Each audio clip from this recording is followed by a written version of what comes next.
I don't think the second one was harder. I think the first one was harder. Yeah. And, kind of like in high school where, hey, you gotta learn to get out. Hmm. My coach, Eric Casey, he's a lightweight coach, and he messaged me the next morning, Sunday morning after I won it, and he went, this this returning champ didn't win it. This returning champ didn't win it. This returning All American didn't All American. And he laid it out for me and was like, if you think you've done it, you're wrong. And so Hmm. you better get back on it sooner than later. And so I just had good people around me. I had good people around me to keep me both level headed and then, training with a purpose. Clayton Rush put together one heck of a wrestling career. He was a 4-time state finalist and 2-time state champ for Aledo High School in Illinois. He had immediate success at Coe College, finishing as a D3 national runner up his freshman year. After a 5th place finish as a sophomore, Clayton won back to back titles to cement himself as an all time great. He's since been inducted into the Coe College Athletics Hall of Fame, a feat he actually shares with his wife. And it was also recently announced that Clayton will be inducted into the 2026 NCAA Division III Men's Hall of Fame class. To top it off, he'll be joined by his college coach, John Oostendorp. Clayton is now head coach himself, currently at the helm of Alburnett High School. I'm Kelby Bachman, and this is Let's Talk Wrestling. In the heart of West Union, Iowa, lies a hidden gem in Euphoria Coffee. Owned by local residents Nicole and Shane Havenstreit, they source everything they can from local vendors. From hot and iced drinks, to savory breakfast burritos, to baked goods, to botany tea, and even homemade waffles, Euphoria Coffee is a place your entire family can enjoy. You can find more information at drinkeuphoria.coffee2go.com or visit their Facebook page. And we also have a special gift just for you. Next time you stop in, you can get a free baked good with a $20 purchase. Just mention the Let's Talk Wrestling podcast. Euphoria Coffee. Our purpose is deeper than coffee. So what's up? What have you been up to? That's an easy Um, question with wrestling, but yeah, wrestling's pretty busy right now. My wife and I have 4 kids, so they keep us pretty busy.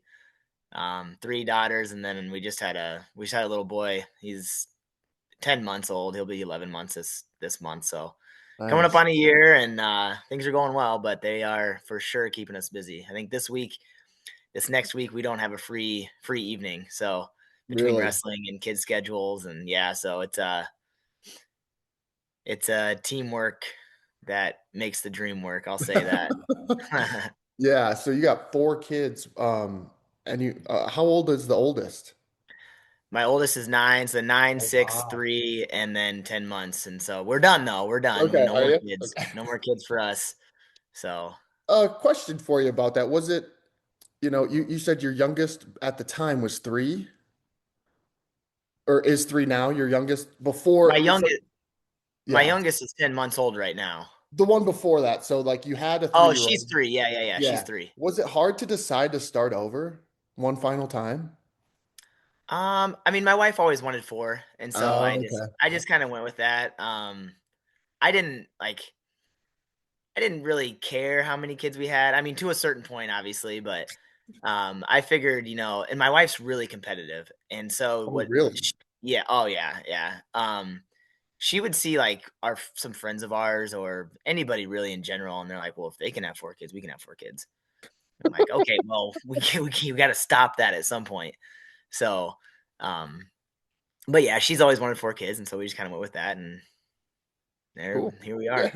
Why is she so competitive? Where'd she get that from? Was she like a college athlete, or is she just wired She that way? Big family? What's up with Yeah, that? she was a college athlete. She was a pitcher at Coe. Oh, okay. Yeah, so I'll brag for her a little bit. She would never do this herself, but her freshman year at Coe, she pitched in the national finals that year. No And then way. and just how softball works a little bit. It's a little more political than wrestling. Wrestling, if you're top 8, you're an All-American, and there's nobody voting for you. Quite frankly, she probably had 3 or 4 All-American years, but she was only a one-time All-American. Um, and then when she graduated, she was third all-time in strikeouts in Division III. So, uh, Wow. yeah, she was pretty good. She was pretty good. So Yeah. that's where she gets her competitiveness from. So She she's was got a good probably background. she was probably pretty hyped when they made the finals that run a few years ago. She was actually on the staff that year, so she was the Oh, no pitching coach that kidding. year. Yeah, Well, no wonder yeah, why they made it. yeah. Well, I don't know about that, but yeah. So she was on the staff, and then I drove. At that time, we had just the 3 girls, and our youngest was like maybe year and a half, maybe I can't remember for Yeah. sure. And so we drove down to Texas and in a van, and it was an awesome trip. Mhm. Our youngest actually got hand, foot, mouth on the trip, and so it was like miserable from that standpoint. Yeah. But the trip itself was really awesome. Like our older girls got to see high level softball, and at that point they were starting to get into softball a little bit themselves too. And Mhm. so just to be able to be exposed to that level and the atmosphere and the environment was pretty awesome. Dang, I didn't know she was on staff. That's cool. I talked to one of the players, Madeline Yeah, Parsons? Yeah. yeah, Yeah. She was on she's that team. Yeah. she's awesome. Yeah. She's Yeah, because awesome. she was doing both volleyball and softball. And so like that was my curious part about having her was like a dual athlete. I mean, that's not something you come around very often, no matter what level. And she was Yeah, good at and both. aside from her being a stud doing 2 sports, she was great with our girls. Lennon, our oldest, she'd take her under her wing, and they'd play catch and do all the things that, when you're a kid, you think are really awesome. So, but yeah, she was fun to watch. There was a reason why she was doing 2 sports. She's Yeah. got the it factor for sure. Yeah. Have you ever stepped in against your wife and like seen if you could at least make contact? Well, yes. When we were in Okay. college, Yeah. obviously you get to banter and back and forth a little Yeah. bit, and I'm like, all right, let's go do it, let's go, and she's like, well, I want to see a couple pitches. And when her first pitch, she pitches it, and it's like in the batter's box. I'm like, what are you doing? And she says, I don't know where it's going. I'm just throwing as hard as I can. And I'm thinking, oh my gosh, I'm gonna get hit in the head with this Yeah. softball.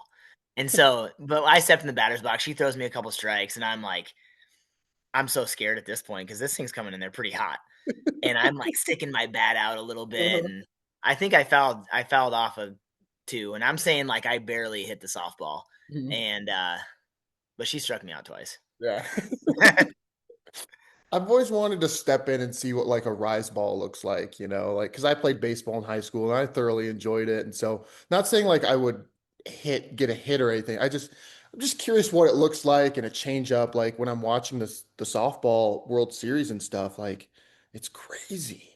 It is very different, and I don't have like a strong background in baseball either, but I know that when you're in that batter's box, that ball is coming in there really fast. At least that one time we did that, it was coming in there really fast. And actually, her best pitch, back then was a curveball, and it had such a late break. And Mhm. so like just that in itself, and when a ball can break or rise or drop, and Mhm. when it does that is pretty fascinating. And you're talking about a very short distance. Right. So Yeah. What was it? I 60 feet? wouldn't recommend it if you don't have any baseball or softball backgrounds. Yeah. What is it? 60 feet I from think so, home plate yeah. to the rubber. I mean, Yeah. Yep, and it is coming in quick. yeah. Dang. So we've kind of talked about everything but wrestling so far. Um, I guess we can do that now.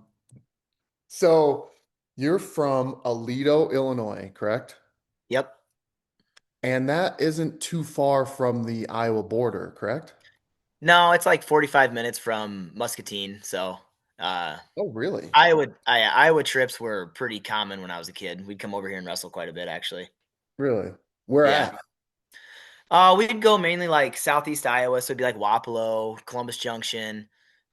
We'd go to Clinton every so often. Um, I don't know. I think I maybe like mid prairie, but yeah, Southeast Iowa a lot. Yeah. Yeah. When did you start wrestling? Well, technically like 3 years old, but we all know how that goes. So you go out Right. there, you lay on your back, you wave at mom and dad. Yeah. But then I didn't really start getting, I would say, serious like 8-ish. Like, Yeah. hey, Were I you want to wrestling bump up that and whole try to time? qualify for state. So yeah, yeah. Okay. Okay. I would wrestle, but again, you know how it goes. And so Yeah. once you get a little more serious about it, you're going to a little bigger competitions. You want to bump up and try to qualify for state or bump up in weight to get tougher competition. And I would say that started about 8, maybe 10. Mhm. Yeah. Why did you even get started in wrestling? Like, what was the Um, point behind my it?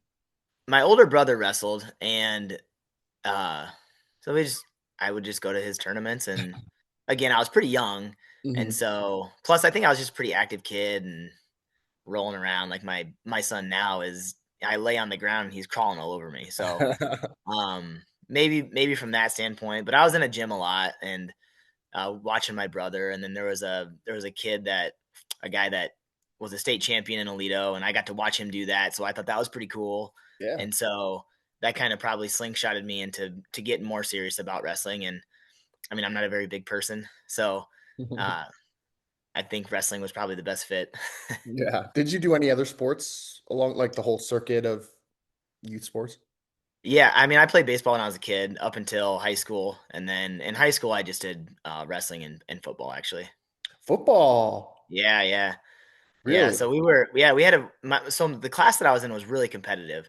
We had Hmm. I think there was like, man, it's hard to say, 6 to 8 college athletes in that Wow. class, and one of them went to North Central to play football, and they're like a powerhouse. They just played in the national championship game, and that's not an uncommon thing for that program to do. But we had we had some really good athletes, but we took second. We were state runner ups twice, our junior and senior year. So Hey, and you were on both those teams?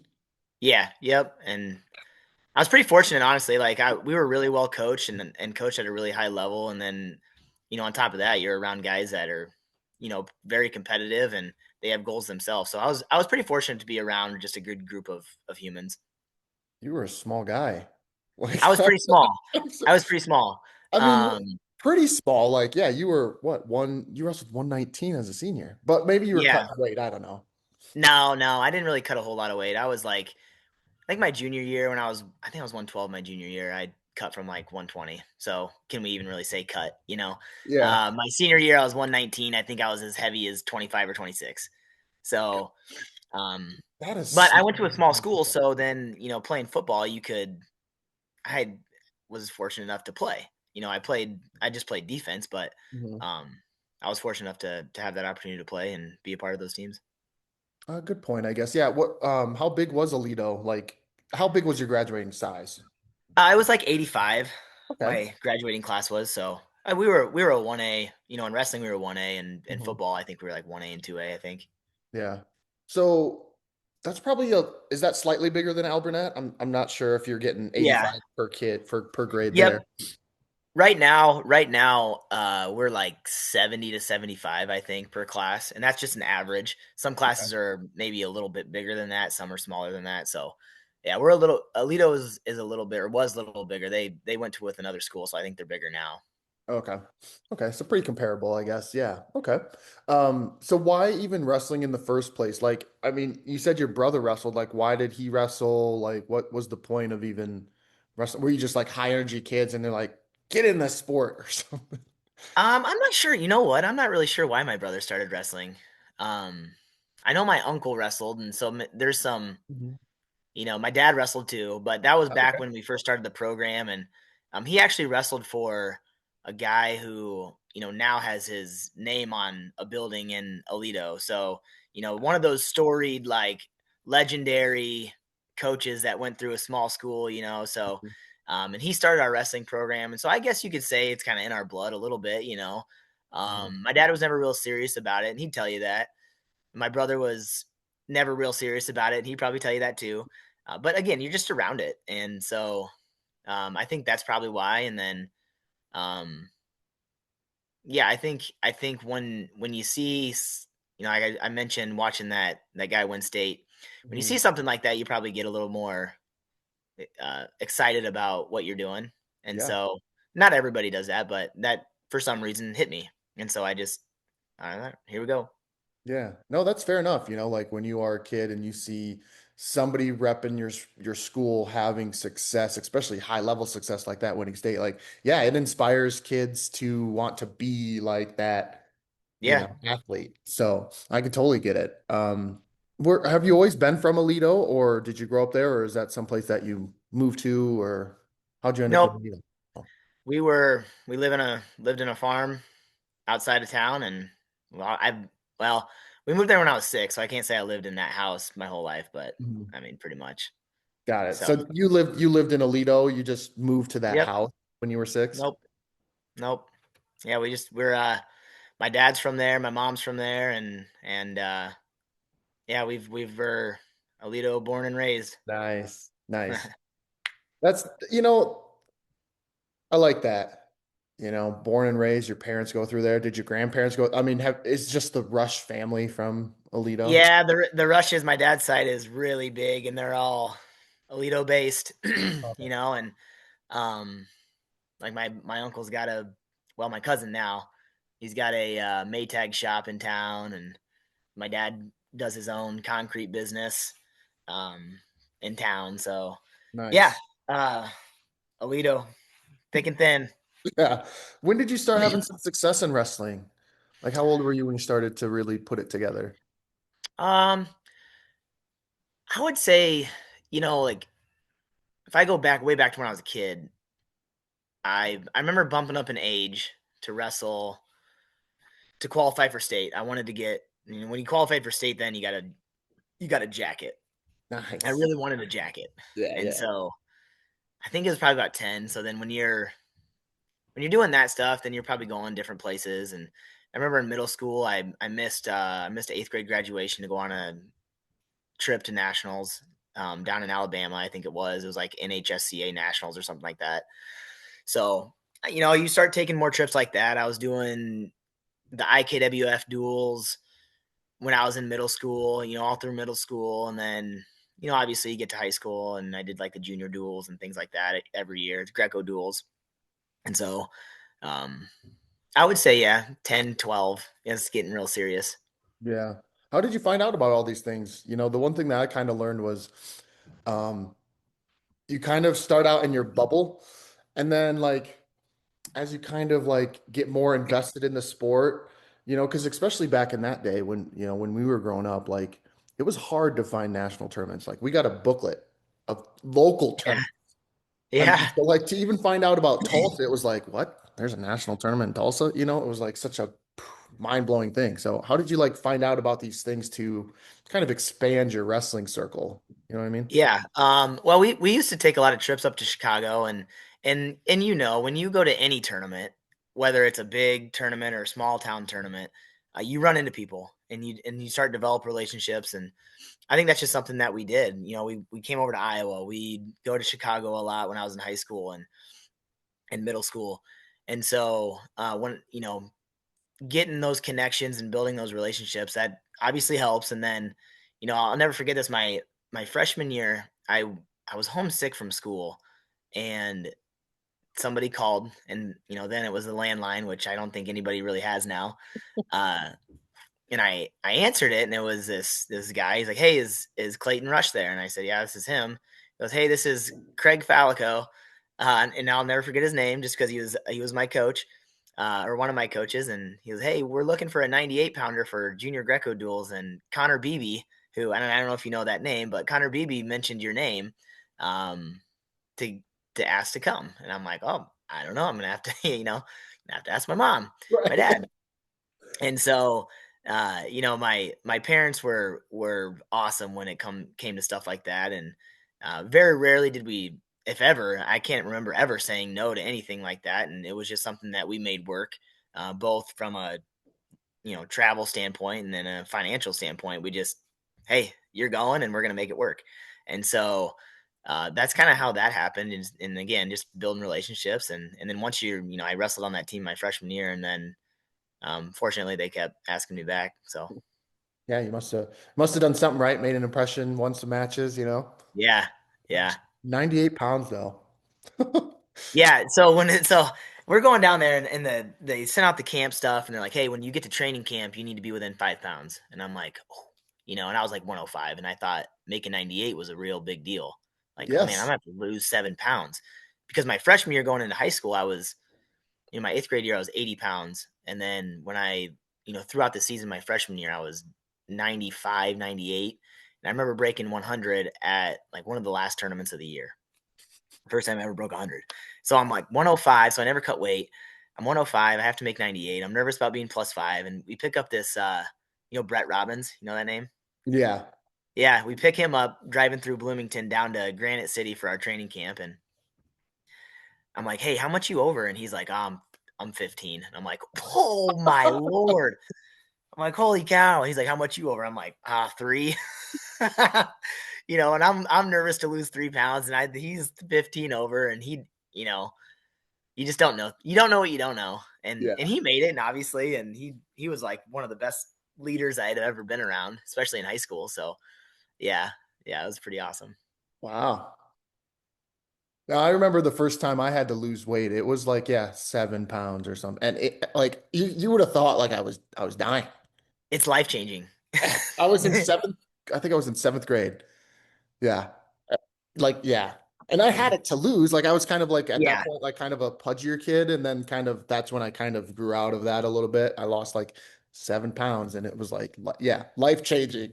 But you would have thought I was being tortured. yeah. I mean, That's the truth. yeah. That is the truth. But with you, I mean, shoot, you probably didn't have like I at least had the weight to lose. I mean, did you even like have 7 pounds to lose or 5 pounds? Yeah, when I was, so like I said, I was 80 pounds in eighth grade and then 95 or whatever, and as a freshman, and so I would actually, my dad poured concrete, so he would, in my eighth grade spring summer was my dad poured concrete. He'd leave, he'd turn the heater on, in the spring when it was cold out in the garage, and I'd go out and lift. And I'd get home from school and I'd do a second lift, and I did that every day. Two Um, lifts a day. yeah, I mean, I had to grow, right? So Right. I wanted to be a 4-time state champ, and so I had to grow. And so we got this lifting packet from, oh man, Mario Morgan is the kid. I cannot remember his dad's name right now. Um, but he sent it to us, and he's like, Mario "Hey, do Morgan this lift." wrestled? He wrestled in Yeah, college, he right? wrestled. He was a couple time champ at Nebraska Kearney. Yes. Yep. Okay. Yeah, Okay. and so I wrestled with him a little bit growing up, and his dad sent us this stuff, and he's like, "Hey, do this. This is what Mario did," and it helped because he was small too. And that's, yeah, 2 times a day in the spring, 2 times a day in the summer, and then I played football obviously. So once the fall hit, it was football, and I obviously did some wrestling over the summer too, but I had to grow, Yeah. So I did that, and um, yeah, Was it hard to keep that weight on? Like, okay, in the off season, you're lifting twice a day, but then all of a sudden you get two sports season, whether it was football or wrestling, and like now you're maybe only lifting once a day. Maybe you might, depending, you might only lift twice a week because wrestling practice. Like, was it hard to keep weight on because you're being so active and you're not actively pumping, calories and weights and stuff into your body? yeah, yeah. I don't think I had a tough time keeping weight on. Um, like I said, I didn't cut weight or anything. So yeah, I mean, I didn't. What I weighed is what I weighed, really. Mhm. And so, you know, back to previous point of like when I was 105, I kind of had it on me because I was lifting twice a day and eating and stuff like that. But then once, you know, that was in the summer, obviously, and once I made 98, I was back up to 105. So, but then I didn't. The only time I ever really lifted after that eighth grade to freshman year was in the summertime with football. We didn't have lifting at school. We lifted one time during the week during football, and it was just a Wednesday morning circuit, and so that's all we did. So from August to May, I didn't really do a whole lot of lifting, and so my development of my body was just June and July, really. Yeah. So you were so at that time was it 103 in 103, Illinois? yeah. Okay, it was 103. Okay. Um yeah, I forget when they changed the weights to Yeah, 105. I know, I know. It makes me feel old, at least. I don't know. Yeah. Yeah, when you Huh. tell people, yeah, I wrestled 103, they're like, huh? Yeah. Imagine what the people say when they're like, "Yeah, 98 used to be a weight class." Yeah. You probably would have preferred 98 as a weight I class. would have, yes, I would have. Yeah, for Was it sure. difficult to wrestle at that weight, as like a freshman?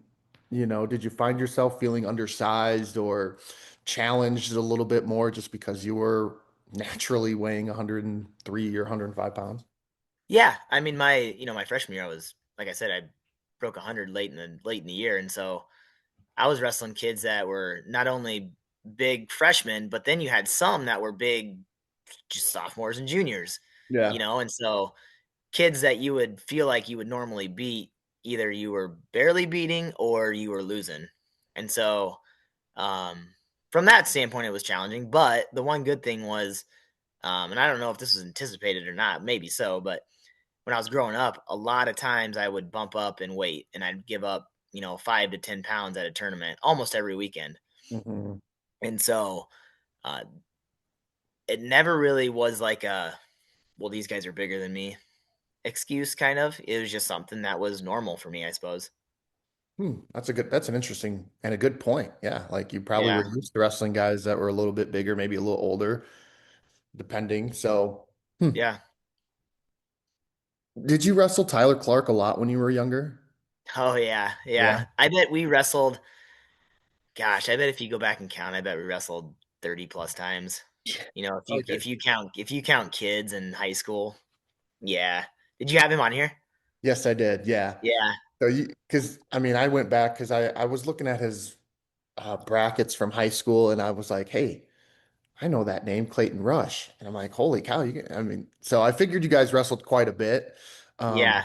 did When you we were ever kids, did you get it him was or well, back when and we were forth? kids, it was like every weekend we wrestled. It Don't you was hate that? every weekend, and I don't, I think he may have beaten me a couple times. Actually, I know he did beat me a couple times when we were kids, but it was, for the large majority of the time, I was beating him when we were kids. But then we got to high school, and I don't think I ever beat him in high school. Really? Yeah, yeah, I don't think I ever beat him in high school. And one thing that he did that I didn't do was, and I imagine it was his dad uh, got him into some weight training like his seventh and eighth grade year, and he started to develop a little bit, as he aged into the his freshman year. And so when he Mhm. was a freshman, he was a little maybe undersized, but he was a good sized freshman. Yeah. And whereas I wasn't, I just kind of got to it late, I suppose, but Mhm. it benefited him for sure. And so when we were in high school, he I would say he controlled every match that we were in, and there was really no wiggle room for me to beat him. And on top of being stronger at that time, he was also pretty stinking good at wrestling. Yeah. Yeah. Um, did you ever think about so like your junior year, like you said, I think you wrestled 112. I think he was at 119. Did you ever think about bumping up and wrestling him again or at state or anything? Just if I you don't could think get him. so. I don't remember it being like, hey, let's go wrestle Tyler. and Mhm. and honestly, like we were good enough friends that I think it was about time that we kind of split up, you know. True. Okay, yeah, And I feel that. yeah, yeah, and we both trained at Young Guns, and so we yeah, again, we were good friends. We lived 40 minutes apart. In my opinion, we should have trained more together. But that's me looking back. I didn't think that then. Yeah. Um, but yeah, yeah, we were. I think it was just about time we split up and helped each other instead of competed against each other, kind of thing. Mhm. So you went to Young Guns. How did you hear about Young Guns? Eric Jurgens moved to the area, and before that, I don't think there was any kids club. Maybe Dan Knight might have had his wrestling academy, KWA, Hmm. but that wasn't something that I went to. But yeah, Eric Jurgens moved to the area, and then he started Young Guns, and I should attribute a lot of my success to him too. He taught me quite a bit. I mean, Mhm. he taught me elbow pass, and that's my go-to even Mhm. still. But yeah, like we had a good room. We had a really good room. He had Trezinos from Bettendorf were in there. Tyler was in there. Warners from Geneseo were in there. And again, those are old names. People probably don't remember or know those guys, but it was a good room. Who are the Warners?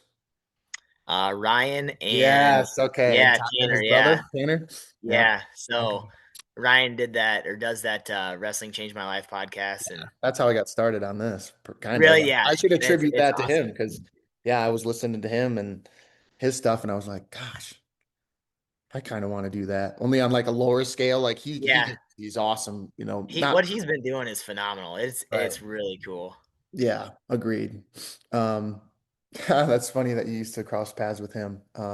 So then where did you grow or where did you go to clubs growing up or how did you go to just some dad's barn or something? Like that's kind of the Nah, no, we didn't have the Shalista barn there you go. in Aledo. Yeah. No, so when I was a kid, it was just the Aledo club, and then when I got to, I think it was like third grade, maybe.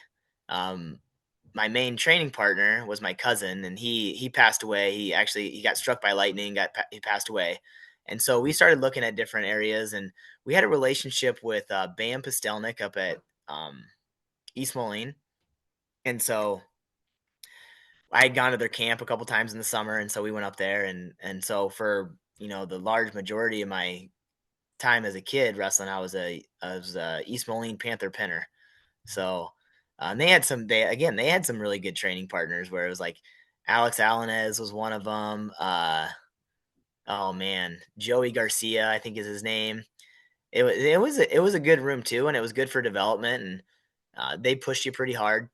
And Bam Pastelnik he was a high school coach at that time, but he'd poke his nose in quite a bit at the kids club, and he had a really strong wrestling background. I think he was like, as far as high school goes, um he was like a junior Fargo champ, I believe. I don't think it was held at Fargo back then, but that would be the equivalent. And then he went to UNI and wrestled, so he had a really good background. And yeah, that's kind of how I went through as a kid. I was out of Aledo, but there was no barn. There was no barn. It was just at a high school. High school. Did did you end up going like you just mentioned KWA? Did you end up going to that eventually? Or Nope, nope. And I don't know why. We just were young guns, and we just stuck with it. And Eric was awesome. He would challenge me quite a bit, I would say, mainly from a competitive standpoint. And I was naturally competitive anyway, but he would just do things like, um, we went up to Regional Plains one year, and I didn't want to wrestle freestyle. I loved Greco. Greco was like a different sport for me, and really? so yeah, like when I wrestled Greco, I didn't feel like I was wrestling, and so it was kind of like your break from wrestling, but you're actually obviously getting better at wrestling. Yeah. And so I didn't want to wrestle freestyle, and I remember him saying, "Well, you're not a real competitor if you don't want to do freestyle." And I was like, "All right, I'm doing freestyle." And so Okay. it's funny. I think I took like third maybe in Greco, and then I won freestyle, like kind of just to say, yes, I am. Mhm. But yeah, he would do stuff like that, and I didn't know Dan Knight back then either, so there was no relationship there. Maybe if I did, I may have popped in, but Mhm. he's obviously an awesome coach. And then we actually just competed against Bettendorf a few weeks ago, and just to be able to hear him communicate with his athletes, and I think you could probably do this with a lot of coaches, just learn how to communicate with kids, and each kid's different, and um, yeah, if I could have been around him, I certainly would have. Yeah. There's something refreshing though about hearing you talk about how, well, I kind of went to a little bit of a club here and there, but mostly it was Alito through and through. There's something refreshing about that, you Yeah, know. yeah, I was recruited by East Moline. You grow up and you have a relationship with those guys, but Lido's our hometown, and Hmm. um, there's obviously a lot of that stuff that goes on now, which is unfortunate. But when Alburnett does a really good job of, that's obviously where I'm at now, but they do a really good job of taking pride in our kids club, and Hmm. developing kids. And so, you know, there's just there's a lot of pride that comes with being homegrown, so to say. And Hmm. so we had the option of going to other schools when I was a kid, but it was never really it was never really an option, I guess. Yeah. Yeah, that makes We sense. I didn't mean, really entertain it, I suppose. yeah. Yeah. So there's just, yeah, something refreshing about hearing that, like you said, unfortunately, it's not quite like that now. So whenever I hear those stories, I'm like, it's kind of nostalgic, Yeah. I guess, Yeah, if you for want to sure. use that word. Uh, but I know you said the goal was always to be a four-time state champ. But your freshman year, you came up short to the aforementioned Tyler Clark. I mean, was that devastating at all to have one of your dreams kind of go out the window, or did you just kind of refocus and be like, okay, I'll put that to bed, moving on? Yeah, I mean, much like any other sport or anything else that you do, once it's done and you move on, regardless of the result. And so I actually one of my a guy that I looked up to, I idolized him. My style was built after him, my stance was built after him, and Steve Amy's his name, and he was a three-time state champ, and he actually lost his senior year in the finals to going for four. Yeah, so um, I idolized that guy, and I remember walking up after losing to Tyler, and I sat down by him, and he goes, got to learn to get out. And so I traveled with him and they used to do Amy Brothers Wrestling Camp, and I traveled with them. I went to every camp they put on, and so at every camp I would get rode by Steve, and got to learn to get out. Yeah. And so it's just little things like that. Like it wasn't obviously it was a dream crusher. You know, you want to be a four-time state champ and then you want to be a three-time state champ and that doesn't happen. So you just got to kind of, develop and give attention to what needs to be improved and both things that need to be improved and both things that you do well. So, yeah, got to learn to get out. Yeah. What was the mindset kind of, if you can remember, going and facing a very familiar opponent? I mean, like, I mean, when we were just, last night was the football playoffs, and the Packers were playing the Bears for the third time. And it's like, how do you be different? How do you do something different to show a new wrinkle or something to get them off guard? Like, so I'm just imagining you going out and wrestling Tyler Clark for like the 25th time and like, you know, Yeah. Back then as a kid, and I think there's a lot of people that say this now, and I hear it. Well, I know there's a lot of people that say this now, but it's like, well, they know you so well, what are we going to do different? Well, the things that you do well, or the reason you're having success is because of the things that you do well. And so, if I could go back, I would probably try to focus more on the things that I did well. And, he was really good on his feet, and that was my best position as well. But I'd imagine that I probably was a little hesitant in doing some of the things that I was good at because I knew that he knew. And Mhm. so, I hear that now, and as a coach, it's okay, well, we got to develop what you do well because those are the things that are going to make you successful. And you can't hide something because they know about it. If they know about it, then that's going to have to make you be better at what you do.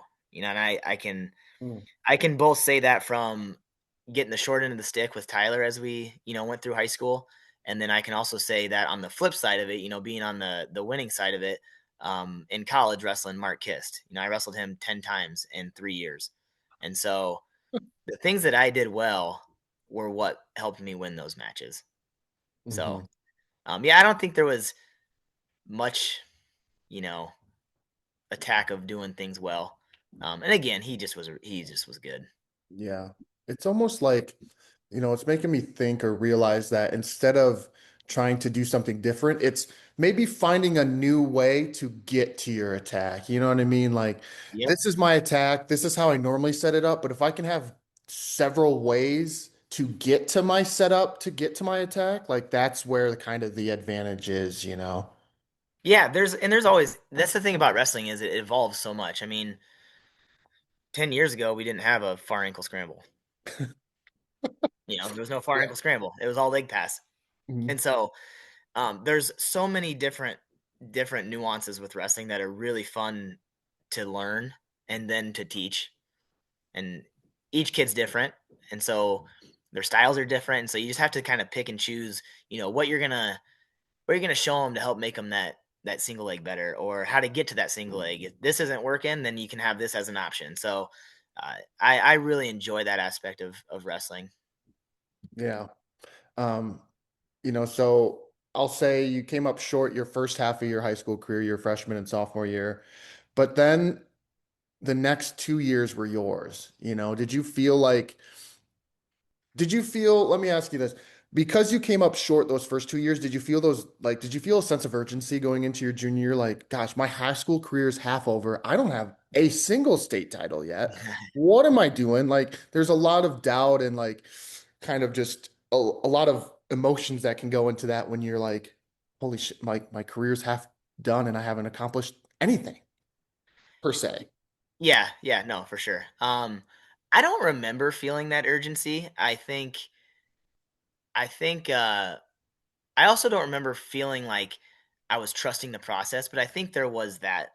I think there was that because I did a lot of wrestling in the spring. I did a lot of wrestling in the summer, and then once football started, I didn't step on the mat just to give myself a break. But I don't remember feeling much urgency. But I think one of the biggest things was, and I think kids probably have this now, is you enter wrestling season and then you know what you've done previously, you know who you've wrestled previously, and then you see the names that are at your weight. And so you obviously stack yourself up against those other guys. And so when I saw those names at my weight, I'm sure that I was like, okay, I can go win this one. Mhm. And not that I didn't think that with Tyler, but as a kid, as a 15-year-old, 16-year-old kid, every one of those guys, unless you're a dude, they have that mental block. And so I know that I did have that with Tyler. And so then, you move on to a junior and you see those names and all right, I can beat these guys. I Mhm. can beat these guys. And fortunate enough, I did. Yeah. Yeah. When did you start having the foresight of, I want to wrestle in college, the next level? Like, when did that start to become a major focus of your life? I would probably my sophomore junior year. I Mhm. don't think I just think it was, but I also think it was something that just was going to happen. I don't think it was something that I was contemplating.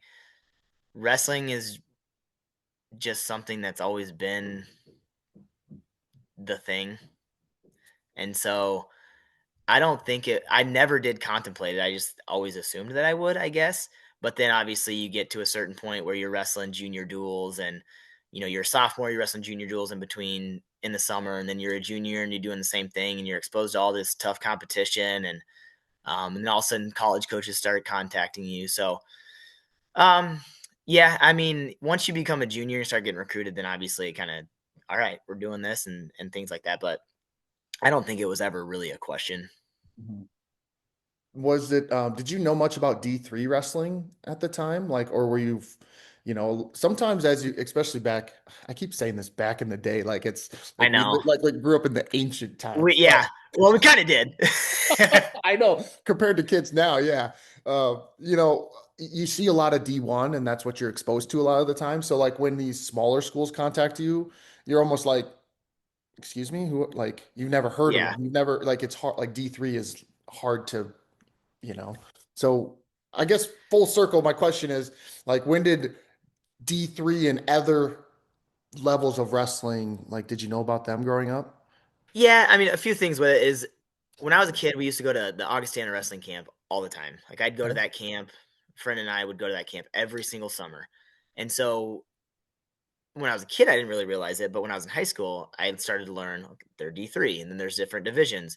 And one thing that even I forget is NCAA wrestling was not, um, it wasn't present really. Right. From a hey, I can get on here and look up videos standpoint. Mhm. The NCAA finals were on ESPN, and I remember staying at my grandma's so I could watch it on ESPN because we didn't have ESPN in the country. We didn't have cable. And so it was on very rarely. And I knew that was Division I. So then, you go to the Augustana camp every summer, and so they're D3. And then obviously when schools start contacting you, at that point you probably have a pretty good idea of Division I, 2, and 3. And then also by that point you pretty well know like who you are, where you fit in, and then what you need from an academic standpoint. Those D1 classrooms, they get pretty big, and I had to work for what I got academically, and so I knew that maybe a smaller atmosphere was best for me. Good for you to realize that, like some people just zone in on the wrestling portion. Like D1 wrestling is where like that's my dream. Yeah, So like kind of the other stuff falls to the wayside or kind of gets put on the back burner in terms of academics and social life and how you fit in and all that stuff. So kind of good on you to be self-aware. yeah, You needed yeah. I mean, the whole I circle. went to Coe to wrestle, but True. also knowing that I needed to be in a smaller school Mhm. atmosphere. So Yeah. What were classes like there? Did you have semesters or because like Upper Iowa does like trimesters or something? I forget what they call it. Like yeah, 12 week yeah, it was courses or whatever. semesters. It was Okay. semesters, and it was like 4 classes at a time, basically for a semester. Okay. Well, before you get to um, like we said, the first half you came up short, but the second half is where you really started to make your mark in terms of Clayton Rush is him kind of a thing. You I don't know won about him, but yeah. well, you won back-to-back state titles, Yeah. you kind of there's something being said about winning that state title and kind of getting that monkey off your back, if you will, a little bit. Like, did Mhm. you feel that at all? That. I didn't feel it in high school, but I very much felt it in college. Really? Okay. Yeah, that my junior year when I won, I was like, yeah, like finally. That's what it was. hmm Yeah. So, yeah, I didn't feel as much in high school, but very much in college. Yeah. Okay.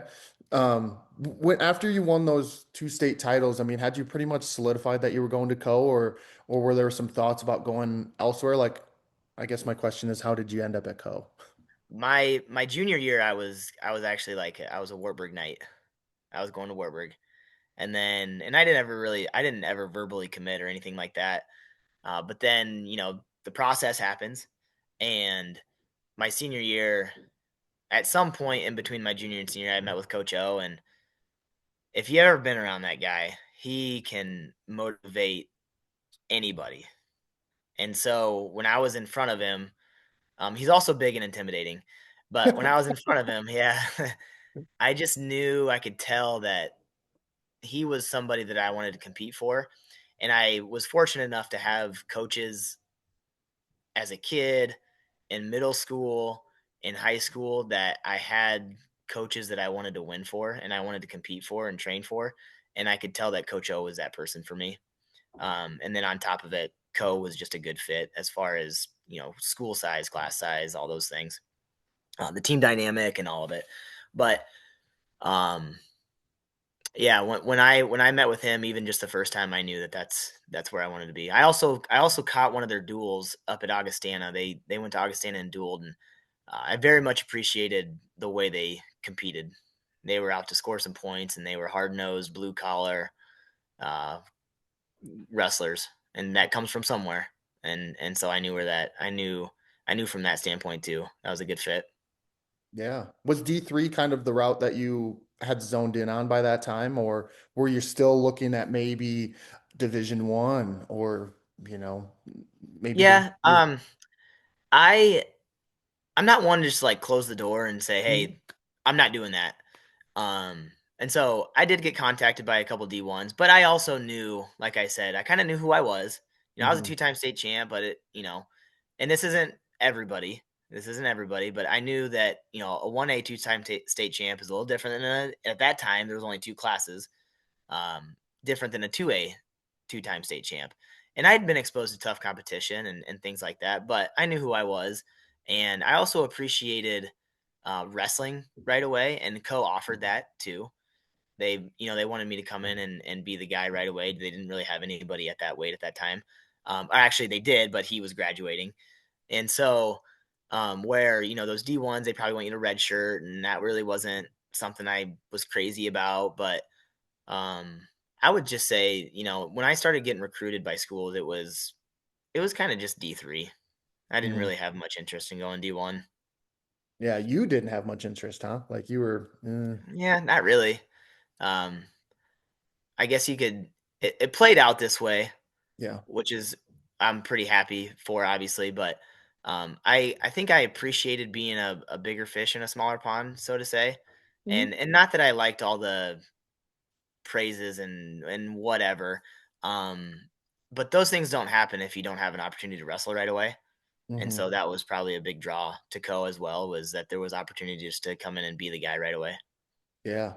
Yeah. Was it hard to make 125 your freshman year in college? Because like, No, no? Okay. no, I was like 130, and our 33 pounder was a senior that year, and he was struggling to make 33, and I just remember not having to do a whole lot of weight. He'd give me a Yeah. hard time, and um, yeah, he gave me a pretty good hard time, but he's also one of the reasons why I was as successful as I was. It's because I had good Mhm. training partners around me, and he didn't feel sorry for me at all, and so he made me tougher. And Mhm. so, um, but yeah, no, I didn't have to cut much weight my freshman year. Was it hard to keep up? Like, the reverse side of that, was it hard to wrestle guys who were 125 and maybe a senior in college and you're not really struggling to make weight because, you're only cutting a few pounds? Um, I don't remember it being an issue, and maybe it just goes back to that just was Right. normal for me. Yeah. Um, yeah, I don't remember it being an issue. I don't think I ever looked at somebody and thought, well, they're kind of big. Um, but that also goes to I had awesome coaches, Coach O and Dustin Hinchberger. Uh, I mean, they ingrained confidence in me. And not that I didn't already have it, but I remember getting text messages, Clayton Rush, 2008 national champion. And so they ingrained that confidence in me. So I didn't really look and feel that I was outmanned by size or anything like that. Mhm. When did you start to believe Clayton Rush 2008 national champ? Well, it wasn't the first couple weeks of school because I got my butt kicked. I remember just emotionally not keeping it together and Yeah. wondering, man, what am I doing? But then you start chipping away. You don't score in a practice, and the next time you get your hands locked on their leg, and then the next time you take them down one time in a 20-minute go.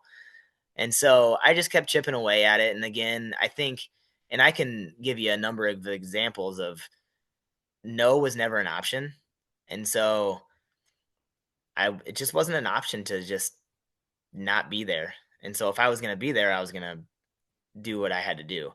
And so I think probably, our first competition, I remember wrestling a St. John's guy that was ranked, and I couldn't tell you what he's ranked, but maybe a returning All American, maybe. And I beat him. And I thought, okay, I can do this. And then at national duels my freshman year, I pinned the returning finalist from Augsburg. And then again, then it gives you a little bit more confidence, and okay, you can go win this thing.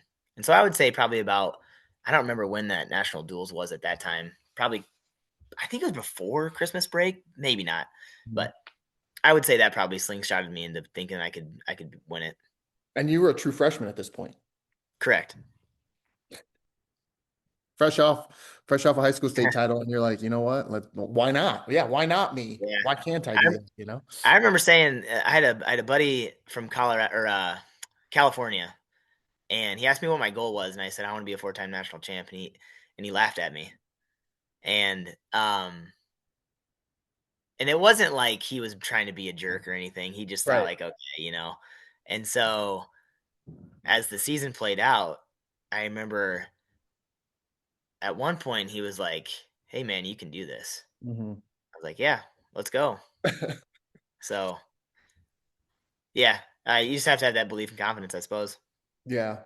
Yeah, and also there's a belief, but there's also putting the results together, like going out and actually doing it. Like, hey, I Yeah. can do this. I know, a lot of people say they can do it, but then it's like actually performing when the lights are on. Like there's a difference there that I'm starting to learn a little bit too in terms of watching the guys in the practice room and how they scrap and then they get on the mat and it's like, that's not quite the guy I'm watching Yeah. in practice. Yeah. You can ask Coach O.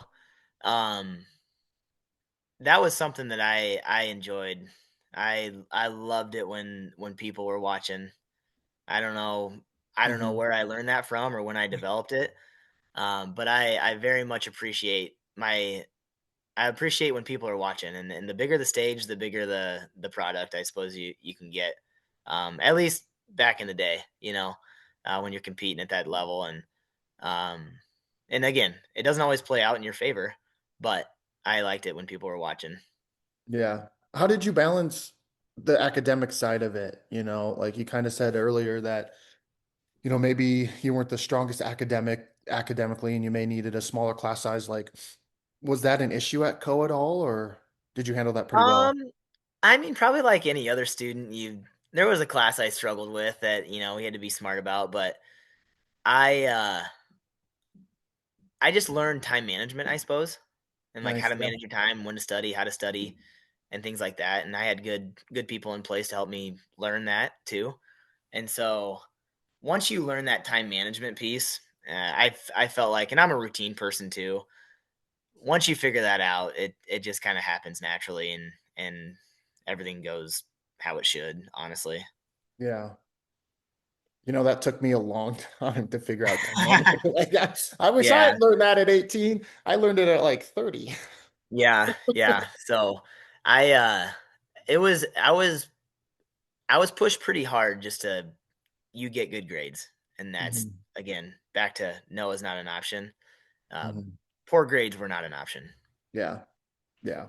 And there's also something satisfying about like, doing good academically when maybe like, gosh, I'm not the strongest academic, but like when you start to kind of get some good grades, you're like, hey, okay, like that gives you a little extra boost of confidence, if you will. Yeah, I mean, anytime you're doing well in something, it's going to give you confidence, likely in other areas too. So Yeah. again, if you can get that time management piece down, a lot of those college students really struggle with that. Um, it takes stress out of any other area. Yeah. Um, well, your freshman year, I mean, yeah, you really burst onto the scene, but did you really think like you burst onto the scene, or did you just feel like you were doing what you were supposed to do, basically? Like people were I like, think, oh, probably going, oh my gosh, look at this guy. He's a freshman, and you're like, yeah, so I'm just doing my thing. yeah, I think I just was. That's just what I was supposed to do. Right. At that time, I had previous competition. If I just go to national duels itself, I had previous competitions of like, hey, you should be doing this. Hmm. And again, I had coaches that instilled the belief and confidence in me. And so when things like that happened, it was just supposed to happen. And when I got pinned my freshman year in the finals to the same guy that I pinned at national duels, so Yeah. uh, it was like I was heartbroken. And I remember getting interviewed after that by just a local KJ Pilcher actually, and he said something like, you're a freshman. That's pretty good to be on this stage and this level and to compete. And I just remember saying, because I had a one of my teammates was standing by me, and he was one of those ones that like he was with me because he wanted to make sure that I was okay. Hmm. He was that teammate, and I just remember saying, it doesn't matter how old you are, you're here to compete, and if you win, you win. You lose, you lose. And I lost, and so um, it didn't really matter to me what age I was, how big or small I was. Uh, you're a wrestler, and so you're supposed to go out and win. And so Yeah. I mean, to add salt to the wound a little bit, not only you did did. you beat, it was Seth Flodine, Hmm. because he beat Heilman in the semis. And We don't talk about that a whole lot though at the academy. We don't talk about Yeah, maybe not. Maybe not. Yeah. that. Howard No. should have won that bracket that year, though. He was the most sound wrestler I'd ever wrestled, I think. Yeah, He was yeah. good. I might have to Gosh, he was cut that good. out because yeah. Um, That's good to hear that he's still sour about it, though, because there's some things I'm still sour about. yeah. No, I mean, you want to talk about sour. The most sour he was, I think it was the year before that when he got pinned by Nate Hansen.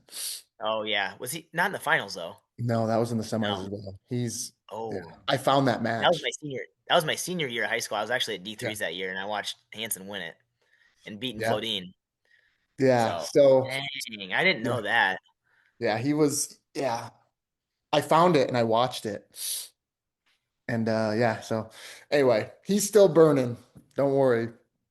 I Um, will say good, but I don't mean it. I don't mean it that way. yeah. Almost good as in like, validating that like okay I'm still burning about some of the things, you know. Still competitive. Still Yeah. competitive. Yeah. So you wrestled Flodine and you pinned him at national duels.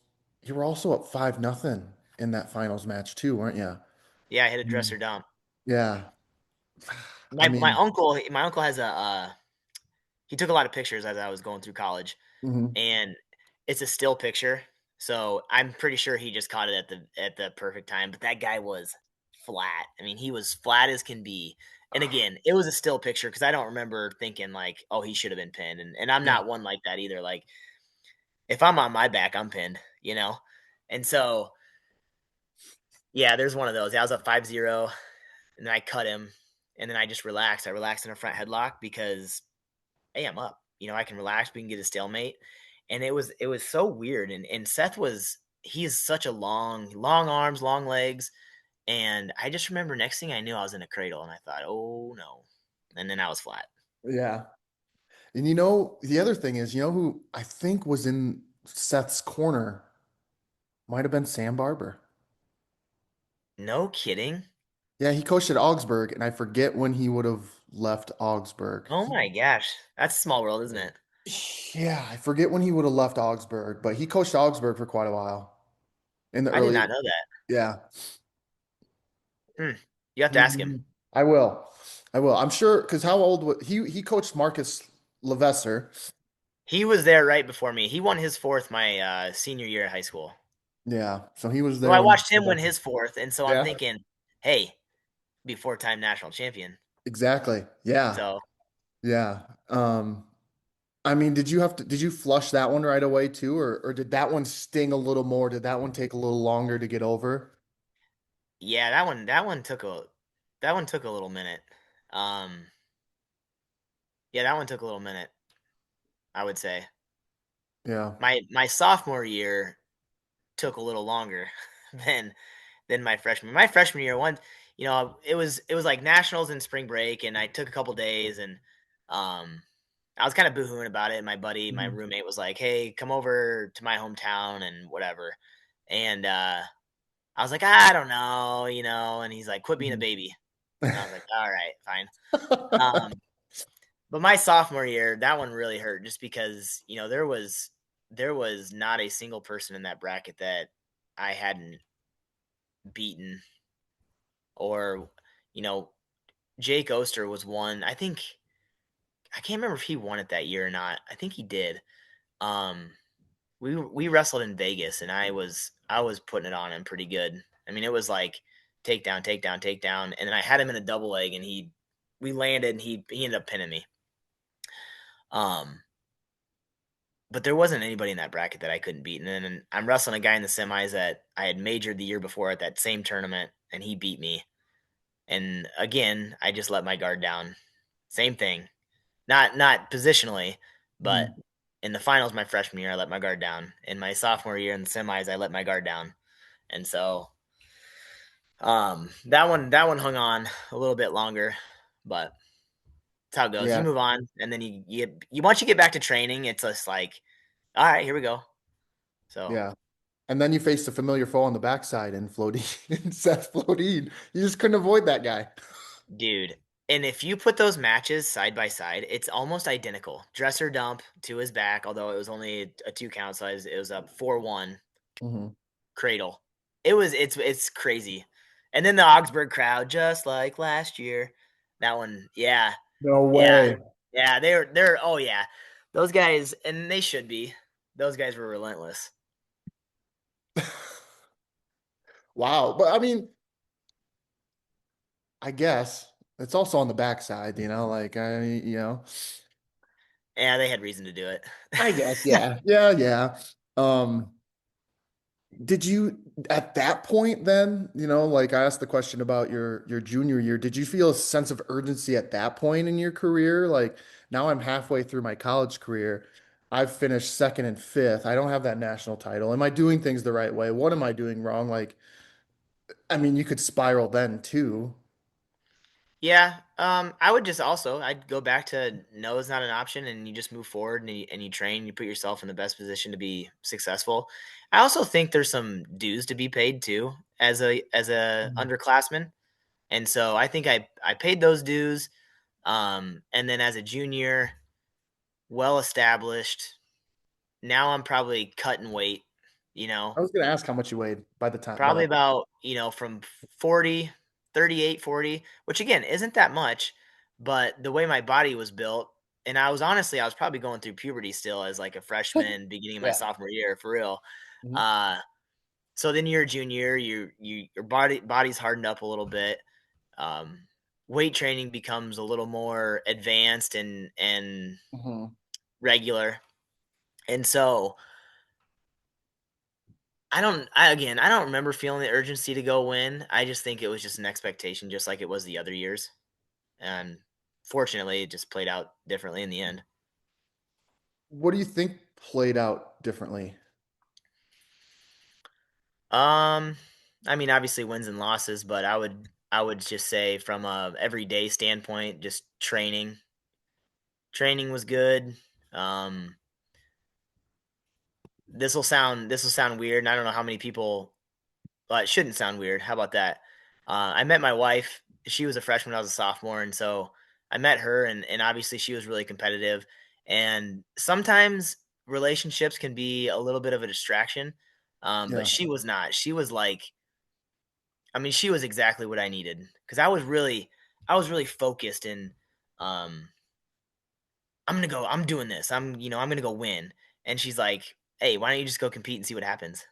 And so I needed that. I needed that. Oh, And so just that perspective, and not that my coaches didn't offer that to me, but if you know Coach O, he's a pretty intense guy. He's intense and he's intense all the time. Where Ashley gave me that little bit of an outlet where, hey, this isn't the end all be all. Sun's gonna rise tomorrow. Go see what happens. you And so I know, needed that. I needed that. I was going to ask actually that earlier, but I'm glad I waited. I was going to ask how that sort of, when you have wrestling and your academics and you're like, maybe you're not the strongest academically, so you have to put a little bit more. Now you're at a relationship into the picture. Like that's a lot of time as a college athlete that you already have divvied out. So I was curious how that relationship piece sort of threw a curveball. I get it because she plays softball into the mix. That Best was pitch. lame. I'm gonna cut that out. Oh no, I'm No, just kidding. no, keep that in there. Keep that in there. No, I think it was just an outlet. I don't think it added any stress I love just it. Yeah. because I knew she was competitive. She had goals, and we both had common ground of like, you're not going to get in my way and I'm not going to get in yours. And so Awesome.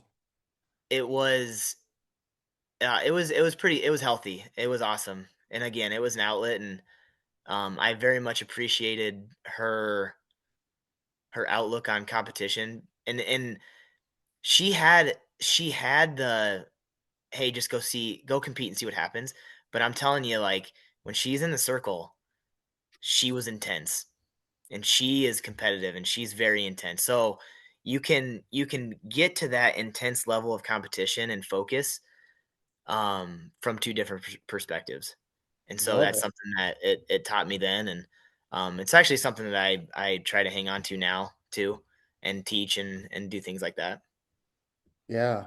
I love it because, like, yeah, the way that she competes has to be not doesn't have to be, but like is slightly different because she has a team around her and she can't Hmm. control everything. She can't Right. control the second baseman committing an error. Right. You know, Right. And so then, that perspective, that competitive perspective is probably overlooked or underappreciated in wrestling. And Mhm. so I know you hear like Ohio State talk about, control what you can control. Penn Right. State probably does the same thing. Yeah. And so, again, that's something that I try to hang on to for myself, then both as a competitor and then now as a coach. So What I was thinking about was when you said that, at the time your girlfriend said, why don't you just go out there and compete, and see what happens like that. That reminds me of Johnny DeJulius. The biggest thing that he always says is surrender the outcome. yeah, And like that really hit me when he mentioned that. Like I wish I had thought of that, when I was younger. But like go out there, put your best foot forward, and whatever happens, happens. and That- that is such a hard thing for kids to grasp, I even like know. as a competitor, like Yeah, because ultimately, what do you want? You want to win, exactly. and it's so hard to do that both in a competition and then also in training because what are you training to do? Training to win. Hmm. Well, we do these little goals every day in our practice room, and Every the day. goal, yeah, the goal isn't win lose. The goal is what do I need to do specifically to be able to win. Hmm. And so each guy has just like I put three things up that they need to focus on, and they can pick that area, and they got to get better at it that day. Yeah. So I thought that was a great perspective. And also it's probably a perspective that she had to have because again, like we talked about, like she couldn't control everything. Yeah, it's her background. Right. It's Yeah. how she was. Wrestling guys that were maybe a little bigger was normal for me, Hmm. where that mindset and perspective is probably normal for her by the time she gets to college. Hmm. But yeah, that was a really nice refresher. Yeah. So we roll around to your junior year a little bit here, and now you have that target on your back, probably, like what did you feel any extra pressure going into that year in terms of your accolades beforehand? Now people are gunning for you. Uh, Hmm. they want to beat you. They might just even be wrestling to keep it close, you Yeah. know? Yeah. Oh no, there was guys, that would they'd get my arm or in a Russian or a wrist and they'd just be tighten me down. But kind of like wrestling on a big stage, like I wanted to be the guy that guys wanted to beat. Like, I Mhm. wanted to be that person. And so I also appreciate chasing something and going to get it, being the underdog. I very much appreciate that too. But I also wanted to be that guy. And then when Mhm. I was the guy, it just motivated me all that much more. Like, what can I do to spread the gap? I kissed, for example, not to, sorry, Mark, not to throw you under the bus, but he was one of my biggest rivals. And, fortunately, I won every time, right? But he single-handedly made me better. Like, he made me better because he was so good at reattacks and he was so good at slowing the pace down, but he was so explosive. And if you made one mistake, he was going to counterattack you and you were going down. And so he made me be explosive with my hands to my setup, to my shot. Um, he made me learn how to create space and move guys that were, he was real short and blocky. Like Yeah. he was super hard to get out of position. So he again, um, he very much made me a better wrestler. And so again, not to throw him under the bus, but No, I that's actually that's had just him what on. training that's what it does for you is it gives you a daily focus of okay, I just wrestled Mark Kist in an overtime match the first time we ever wrestled, and then the last time we ever wrestled, I think I beat him like 6-1. But through that course of 3 years, you know, um, fortunate that I had that kind of target on my back a little bit, but that motivated me to what can I do to spread the gap? What can I do to make sure that these guys aren't getting closer to me? And he's Yeah. just one of those guys, one of the main guys that helped do that for me. Yeah, you want to talk about spreading the gap your junior year. You were right. So Jake Oster did win the national title the year before. So he's a returning national champ. and you're a finalist and a fifth place finisher, and you go in there and you just, as the kids say nowadays, you put belt to ass and won like 14-3. Like you spread the gap. You gave no chance of ever being like, I'm not losing this match. Was that kind of the mindset? Like, I'm here, you know, this is mine Yeah, kind of deal. his style of wrestling was, I mean, it was so funky. You couldn't ride him because he was reaching back with his feet and his hooks, and he'd like trip you and reverse you, or he'd roll you and Mhm. you'd be on your back, or he'd put a whizzer in and he'd do one of these. Um, and my style was really sound, technically sound, staying feet to feet. Even though there wasn't far ankle scramble, but he could pass a leg pretty quick, and he was really long. And so our styles kind of clashed a little bit from that standpoint, but it also played to my favor. And I knew that. And I had wrestled him previously and I'd taken him down. I hate saying at ease because it wasn't easy, Right. but his style of wrestling made it easy to get to his legs because he actually wanted you there. And so Hmm. I had some really good training partners that if you can finish on somebody who can scramble and find your ankles and pass a leg and get off their hip and make things kind of weird and tough. If you can finish on those guys, you can finish on anybody. And so I had really good training partners that would put me in those positions. And but yeah, 14-3. Is that what the score was? 10-3, sorry, 10 to 10 to 3. 3. I was gonna say, I think he may have tried to throw me at the end, which ended up being a 5-point move. So maybe it wasn't quite 10 to 3, but But yeah, he was I actually enjoyed wrestling him because he also made me better. Mhm. You couldn't leave any air when you got to his legs, otherwise you were going somewhere. Mhm. Yeah. And that's just the way it is at that level too. Like any level, the next level of wrestling, like there are guys where most of them, yeah, you can't, there's no room for error. And that's probably, No. unfortunately, like why you got second and fifth is because you left a little bit, that door open just enough. Yeah, And at that yeah. level, you can't do that. You cannot do that. You can't let your guard down. I said that Yeah. earlier. But that's what that is. That room for Mhm. error. Yeah. No. And gosh, like you said earlier, like monkey off your back. I mean, did you just ball? I did. I did. I just like, oh my gosh, finally. You Hmm. know? I had a buddy that even was like, I could just see it. I could just see you were just like exhale almost. Yeah. You've been training so long to do something and you don't do it, you don't do it, you don't do it, and then you finally do it, and it's pretty rewarding. And obviously for you as a competitor, it's pretty rewarding. But then, everybody's got a different personality. Hmm. But I also had Coach O's put a lot of time into me. Yeah. Eric Casey's put a lot of time into me. My teammates put a lot of time into me, and so you do it for you, but you also keep that in mind. And I have that personality where I want to win for Coach O. How long has he been doing this? And he has one national champ, I think it was. You know, so Hmm. I wanted to go do that for him. I wanted to be that person for him. Yeah. And you were the inaugural winner of the D3Wrestling.com Wrestler of the Year. Was I now? Hey, how about that? Yeah. Yeah. So that was the first year they did that. So Oh, really? Wow. yeah. First, how about Yeah. that? Didn't know that. Yeah. I mean, did you get like a plaque or anything from them? I No. don't. I don't think so. I don't. I don't. I don't So know. they I don't just think wrote so. about it? They didn't like, oh, okay. I guess if I do have one, it's in a box, which Yeah. I don't think I have anything. Wow. Or maybe Okay. Coach O might have something. I don't know. I don't think Okay. so. Um, it sounds like almost like you were in a sense exhausted after you won. Like you were so like there was this buildup of just like not anxiety because I don't know if you were anxious about it, but like when you finally won it, you're like, oh, holy cow, like I'm exhausted because I've been working so hard for that. Almost like an exhaustion of relief, if that makes any sense.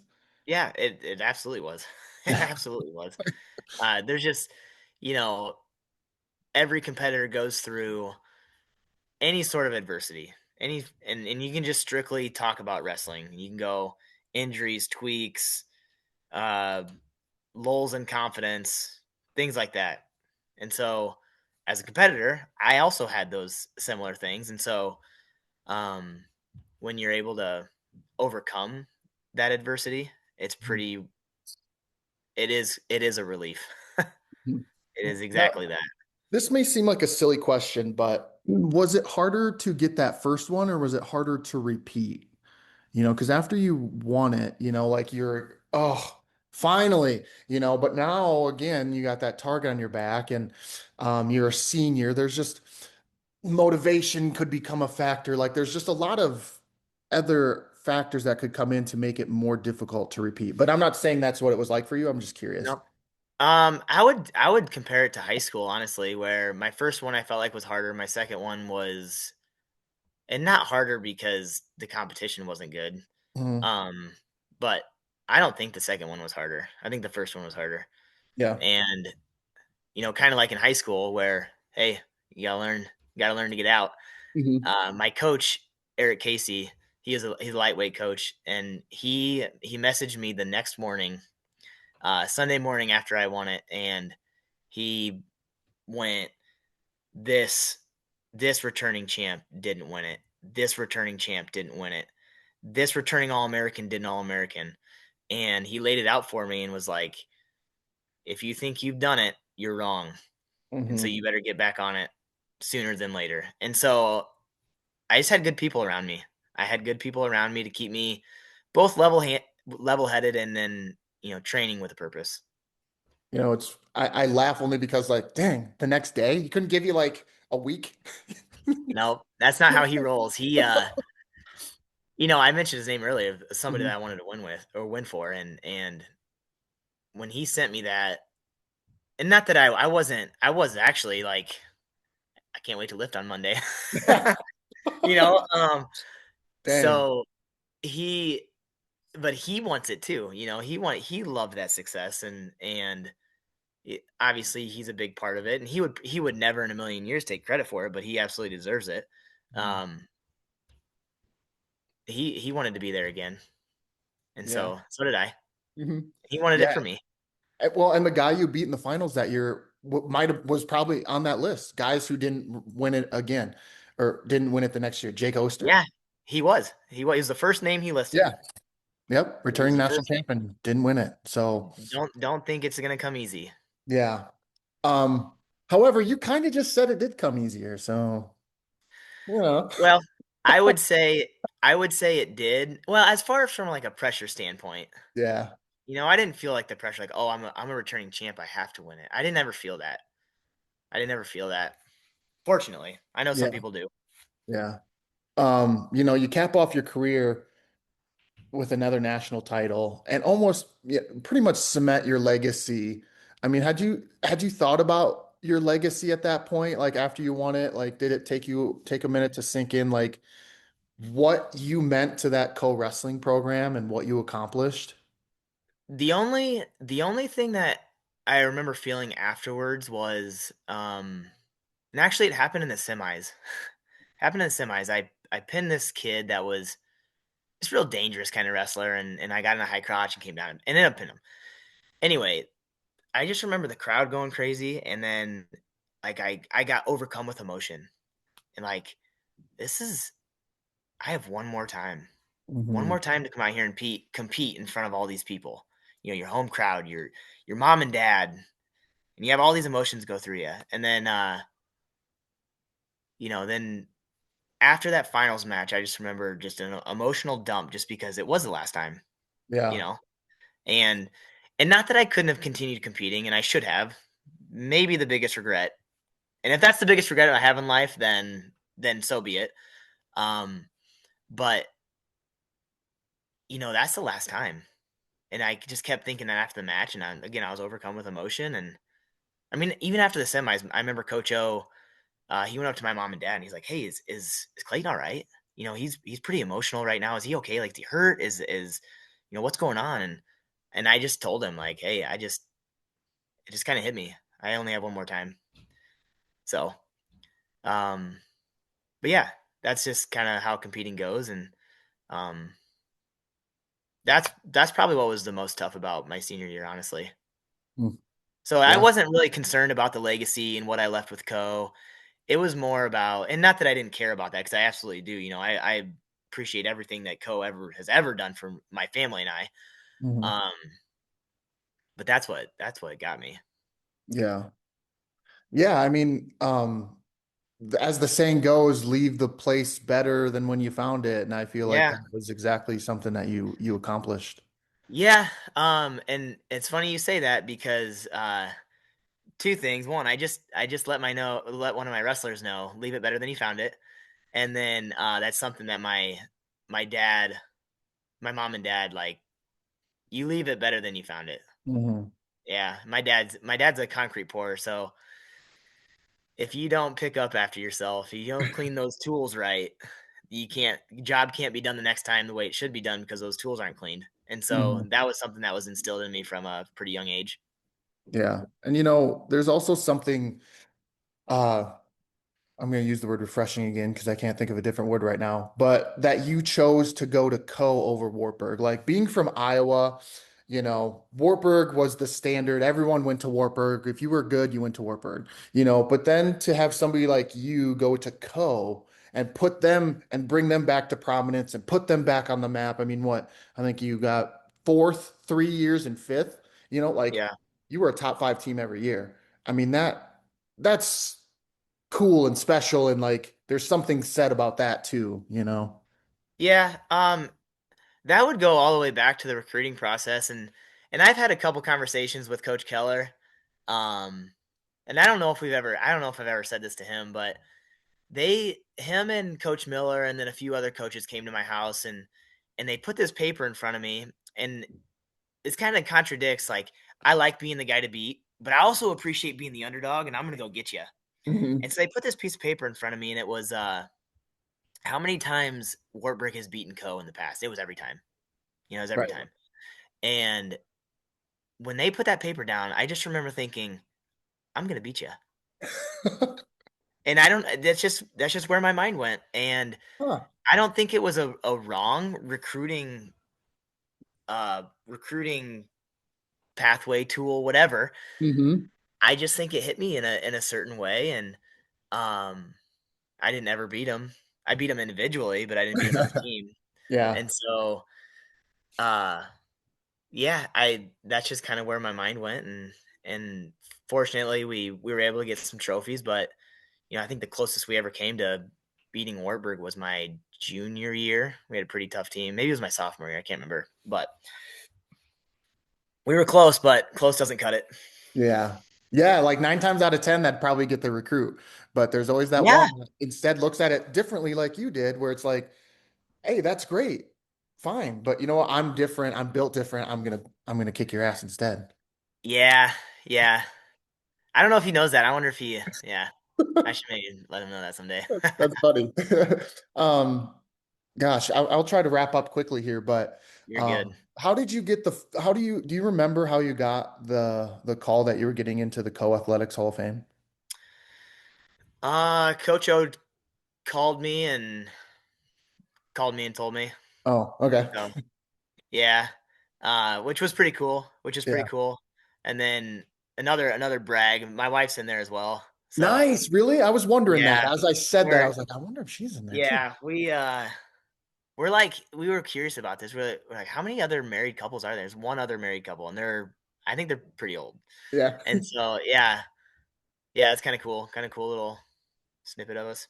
But That is cool. That is cool. Did you go with her? Like, when did she get inducted?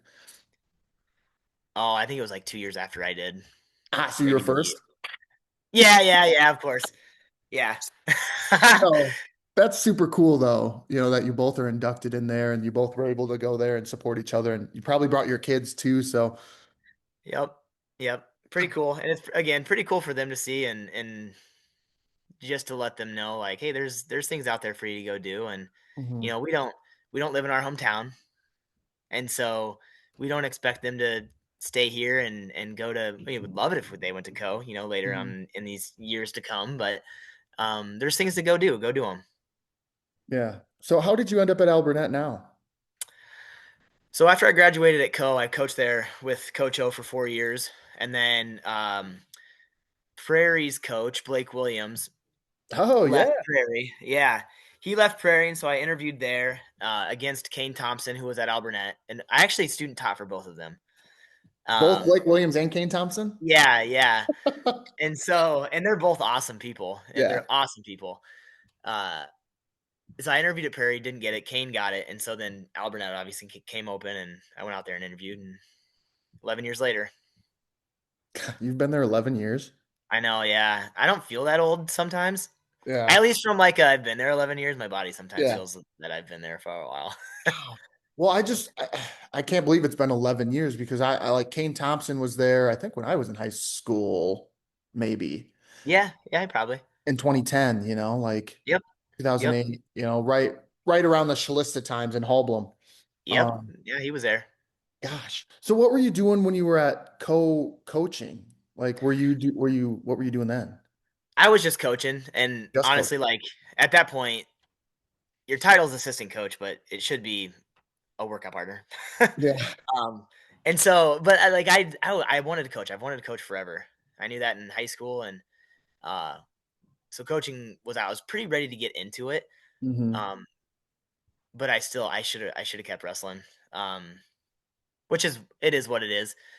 But diving into coaching was really fun, and we had like Jimmy Gatto was a 125 pounder, Jordan Heck Westfall was yeah. 33-41, yeah, and so I got to coach those guys. Dimitri Boyer was a 57 pounder, and so I worked with those guys, and um, just like any coach has experienced, when you get with kids that want to learn and they want to win and they want to do good things, it's super easy and it's super fun.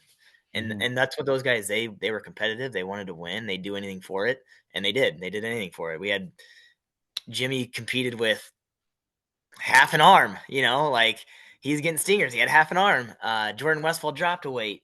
Dimitri Boyer, one of the biggest gamers I've ever been around, and so it was just a lot of fun. And I learned that that's what I wanted to do for sure. And then and I didn't know at what level. I just was at that level at that time. And not that I wanted to leave Co by any stretch, but I had a teaching degree and it was one of those it was at that moment where if I didn't get into it, then I probably wasn't going to. And so Hmm. my license would expire and then you had to do all the other things with it. And Coach O was very, very supportive and like, hey, you know, go do what you need to do. Yeah.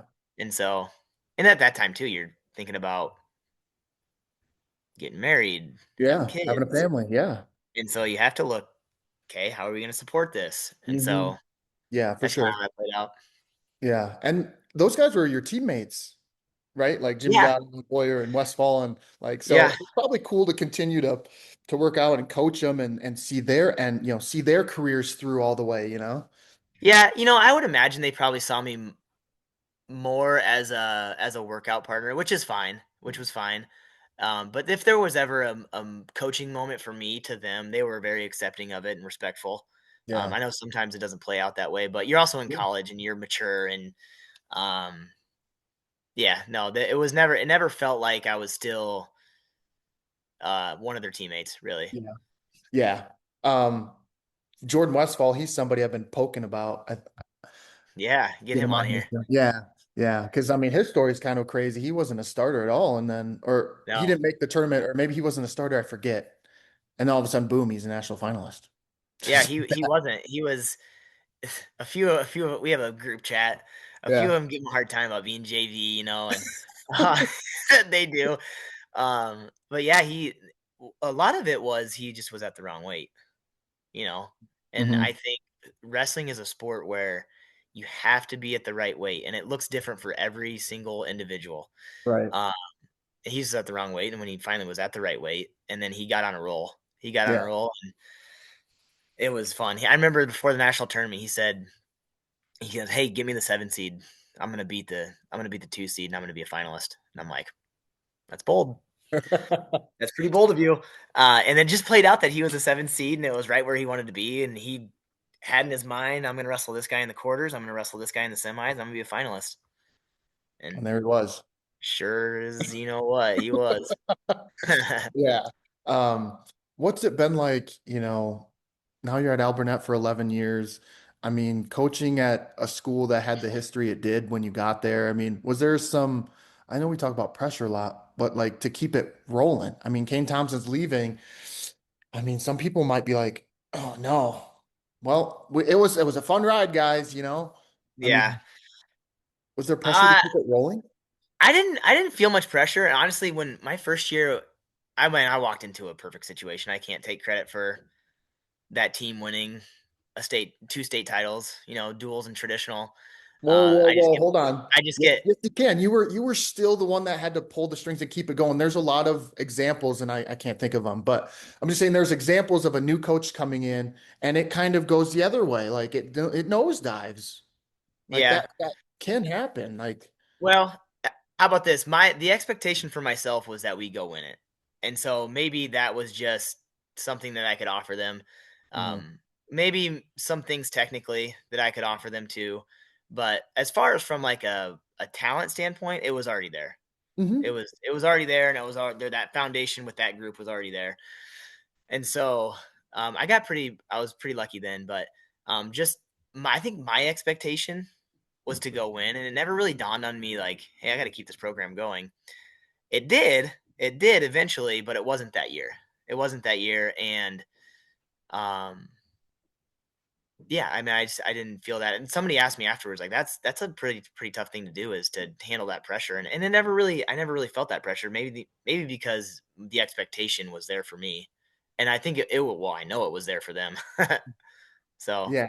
But to walk in as a fresh coach, you know, there's a lot like you got to earn their respect. Like there's a lot of layers to coaching that goes beyond just like wrestling, yeah, that keeps the train moving in the right direction. And so, give yourself a little credit for keeping the train, the train on the tracks, like yeah. so. Yeah, I had to gain them a little bit, I suppose, but in Sure. high school, kids are just so unique. If at least at Alburnett, if they don't respect you, it's gonna be a little tough. And See? luckily, even now, I feel like I have a lot of respect at Alburnett, and that's both wrestling and outside of wrestling. Hmm. Um, but there was a few personalities on that team that I guess I had to rope in. And a lot of it, and I go back from the very beginning of having this conversation with you, is you have to build strong relationships, and you have to do it with the individual, and every individual is different. And so I think that I did that fairly well that year, and so they trusted me.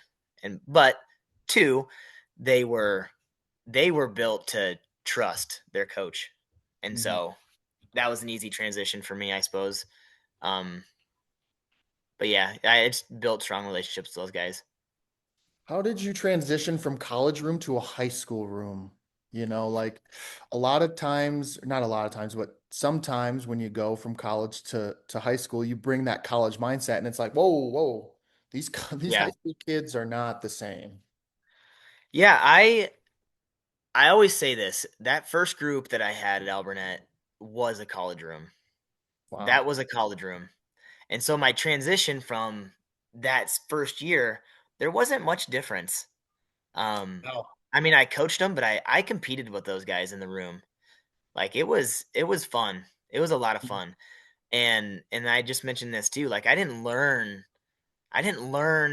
high school wrestling until a few years later when I was like, there's a lot more that goes into this. Hmm. This isn't you get to recruit who you want and have them be in your program all of a sudden. Although now it is sometimes. Yeah. Um, but I had to do lessons, I had to grab the third and fourth graders and the middle schoolers and do lessons with them. And so I didn't know that right away. And so that's why, you saw Alburnett win it in 16, and then they went like, there was the cliff, you know, Yeah. but then we got some kids in, and then you start, building it back up. But I didn't learn until probably year 3 or 4, maybe 2, 3, 4. Like, there's a lot more that goes into this. Yeah. When you quote unquote, like, kind of fell off the cliff a little bit, or, cause that's wrestling in general. And, Yeah, um, but I mean, how difficult was that to handle, being at the top and also being at Co, where you were a top 5 team, and like you're competing for national championships as a team and as a wrestler, and in high school now it was that same way. And now all of a sudden it's like, oh, whoa, full stop. Like, man, it it's was gonna be humbling. rough. Yeah. It was humbling. But just like, I feel like Coach O really instilled this in me. And not that I didn't growing up. I had a really good upbringing, but um, Coach O is you find a way. And so just like any competitor, and they can look at it finding a way from a different avenue, but in the end, it's finding a way to be successful. I started to do those things. Again, lessons, camps, just taking kids places, taking kids to AAU duels in the spring, and making sure they're in a club. Are they going to DC? Are they going to big game? Are they, you know, where are they going? Are they on the mat extra? And so I had to start doing those things, and I just had to find a way to get that program back to competing for trophies. Yeah. Couple of last questions for you here. The You're first good. one, how do you like when I like to ask this question a lot of the time. When you are trying to step away from wrestling and just reset yourself, like what do you do to take a break from wrestling to recharge your battery? Like like a hobby, you mean? Yeah, like, because wrestling can be exhausting, coaching can be exhausting, dealing with all that stuff can take a lot of energy out of you. So, like, what do you do to step away from that, to be like, I'm not dealing with that today. I'm gonna go do what Clayton Rush wants to do so I can come back refreshed here. Yeah. I would say, before kids, I'd go fishing. Even like when we Mhm. had one or two kids, maybe I'd go fish, take a boat out, go fishing. Yeah. Now I have four kids, and so I would say you really don't have like I don't have time to go do what Clayton wants to do, Uh-huh. and that's not a bad thing at all. I love it. Right. I love that my daughters are in basketball and they're in softball and they're in volleyball, but you don't really have time to do that. So your hobby becomes instilling work ethic in your kids. Mm. And so I know that it doesn't always get perceived or looked at that way, but when you take your kids to volleyball practice, I don't want to go to volleyball practice. Well, you're on a team, you're part of a team. And so you instill things in your kids by doing that, but um that's what I do for fun. And Yeah. or on the flip side of it is my wife takes them and I stay home with the others. Yeah. Yeah. So, but if I can dive into if it's not kid related, if I can dive into a Netflix series of some sort, I'll do Yeah. it. But time to do that's pretty rare. Yeah. Do you get to co much and like watch their duels or softball I games or don't. anything? You don't? Yeah. I don't. Softball when Ashley coached, we went there. When they played home, we went there quite a bit. Mhm. We did, it's tough to get anywhere at this point. Yeah. Between if it's in wrestling season, obviously we're busy. Outside of wrestling season, you've got our girls are pretty heavy into softball, or I should say, youth softball is pretty demanding. Mhm.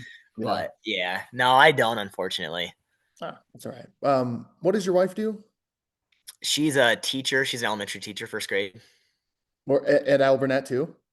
No, no, at elementary in the Cedar Rapids district. Oh, nice. Okay. Yeah. You both Yep. are teachers, huh? What grade do you teach? Are you high school PE? I'm high school. So I'm high school PE, but I basically do like I'm a Alburnett strength and agility coach. So we lift and Oh, okay. it's athletic based. It's pretty awesome, honestly. Yeah. So when she comes home with like, oh my God, my kids were like this today, are you happy you don't do like first grade or like elementary? I'm like, you're crazy. You're dealing with first graders. She deals with first graders all day, and then she comes home and deals with first graders all day. I couldn't do it. True, true. That's funny. I didn't even think about that.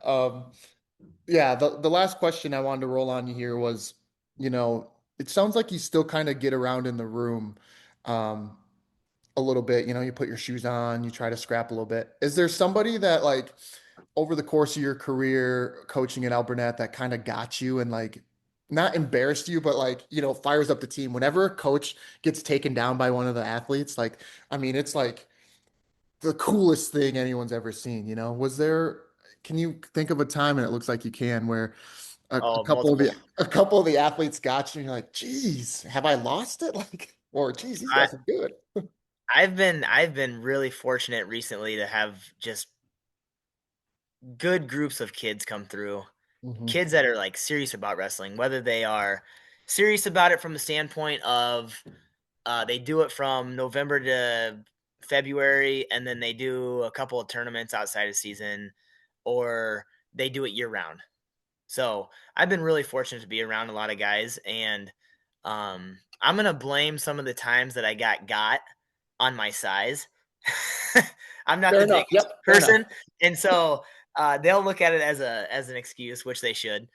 But yeah, there's times, I mean I've got Tanner. You go all the way back to like Tanner Sloan. We used to we used to wrestle, and then he got pretty big. Well, he was big when I got here, but he became a man. And I remember over Christmas break, he put it to me, and I said, "Okay, we're only hand fighting from now on." Um, so you go Fair back enough. to him, and then you go, just this recent group of Rowdy Neighbor, Preston Klosterman, Reese Klosterman, Gosh, and Reese actually. The other guys would do it, but they would do it in a little more. Well, they weren't quite humble about it, but Reese was like he let me know about it. And if you don't know Reese, but it wouldn't surprise you. Um, and then now you have Owen Henriksen in here. He's a sophomore. You've got Egan Fleshman's a sophomore. He's a heavyweight. So I yeah. have a little outsize there. Hmm. Cooper Franklin's one. He actually just split my ear open last week or 2 weeks ago. Uh, Damn. yeah, and so yes, there's been plenty of moments, and some people are. I mean, everybody's different. Some will let everybody know that they got me, and sometimes it's me letting everybody know that they I got was me. gonna Because say, yeah, heck yeah, you got to do that. You got to let them know who the alpha male is. yeah, well, no, I'm saying when I get got, it's me. It's my competitive spirit showing in frustration. So, Mhm. but I also do let them know that I'm. I shouldn't say king of the house, but try to be. Exactly. Yeah. But yeah, Um, there's moments like that, and honestly, like, and I'm sure other coaches would say this is, when those moments do happen, it's almost also a little moment to be proud. Like those guys are crap. doing what the Very things true. that you're helping them do. Very true. Very true. Almost like you're proud. Yeah. Well, you just said Yeah, that. Yeah. for sure, Wow. for Yeah. sure. Um, wh- I said last question, but now this is the real last question. You're good. You're good. When somebody says to you, you're the greatest Division 3 125 pounder, like, like, can you let that sink in and be like, you know what, like I can be considered, like the accolades you had, what you accomplished. I mean, it's up there. I mean, do you think of it that way from time to time? Uh, Like, gosh, I no, I don't look at it that way. Especially coming from somebody that I was 1-4 against. Um, make sure he knows that. No, I mean, I think some people say like living in their glory days. Mhm. It's just not something that I do. I'm very proud of what I did, Yeah. but my purpose is different now, and Mhm. so if that's how people view me, then that's pretty cool. But I also want people to know me as a person because Yeah. that's far more important than any wrestling match that I ever won. Yeah. And so, while that is very flattering of some to think, that's not something that really crosses my mind.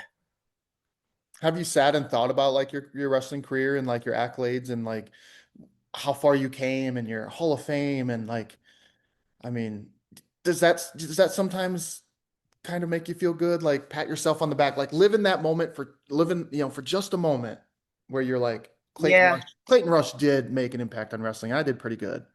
yeah. I mean, like I said, I'm pretty proud of what I did, and it's more about like I kind of mentioned it earlier, like everybody faces adversity, and how do you handle yourself in those moments and things like that. I think that I'm more proud about that than I am the wins and losses, or Mhm. wins, I should say. Never really proud about a loss. Um, True. but yeah, I mean, I'm proud. I'm proud, but there's always something to go get. It's an expectation, like I mentioned.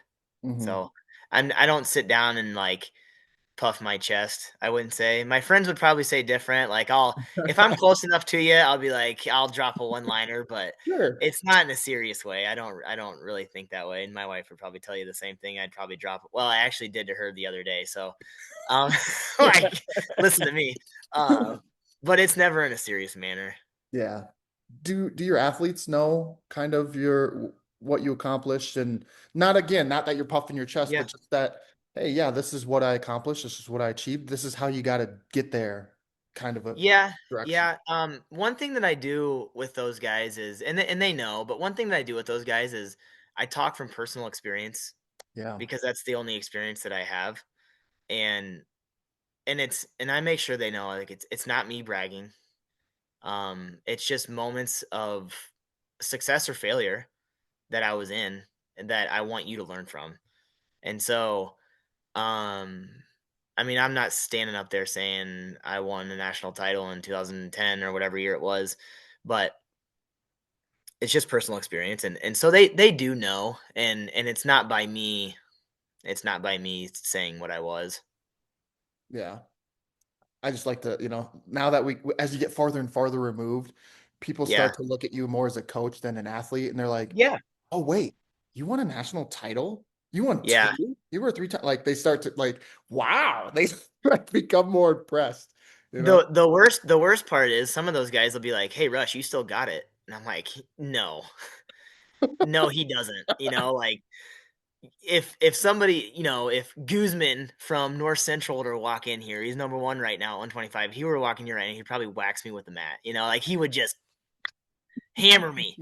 But Mhm. because they just don't quite get it. Maybe, I guess, I don't know, but which is flattering to hear, of course. Thanks again for listening to this episode of the Let's Talk Wrestling podcast. Special thanks to my guest, Clayton Rush, for taking the time to sit down and chat with me. Cover art created and designed by Kristen Gill. Please feel free to rate, comment, and subscribe to the podcast. You can also check me out on Twitter, Instagram, and my Facebook page to hear more of my content. And don't forget to check out my website at letstalkwrestlingpodcast.my.canva.site. And as always, be sure to tune in to hear the next guest of the Let's Talk Wrestling podcast. Take care. See you next time.